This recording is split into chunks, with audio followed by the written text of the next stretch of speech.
بسم اللہ الرحمن الرحیم۔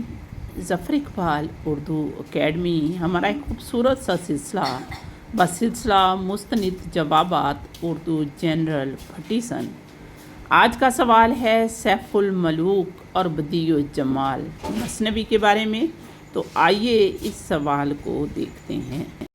اردو جنرل میں سوال یہ پوچھا گیا ہے کہ مثنوی سیف الملوک و بدیع الجمال کا قصہ کس سے ماخوذ ہے، یعنی کس کتاب سے یہ قصہ لیا گیا ہے؟ تو درست جواب ہے الف لیلہ۔ الف لیلہ داستان سے اس کا قصہ لے کر اس کو نظم کی صورت میں ڈھالا گیا ہے اور مثنوی سیف الملوک اور بدیع الجمال میں بیان کیا گیا ہے۔ آئیے اس کی وضاحت دیکھ لیتے ہیں۔ مثنوی سیف الملوک و بدیع الجمال غواصی نے لکھی اور 1035 ہجری میں لکھی۔ سلطان عبداللہ قطب شاہ کو پیش کر کے انہیں ایک خطاب ملا تھا ملک الشعراء۔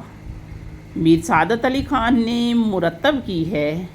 سیف الملوک و بدیع الجمال عشقیہ مثنوی ہے، یعنی اس میں عشق اور محبت کی داستان بیان کی گئی ہے اور کل 2000 اشعار ہیں۔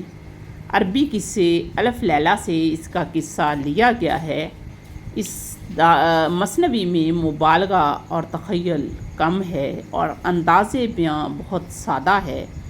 عربی، فارسی اور ہندی الفاظ کا استعمال ہوا ہے۔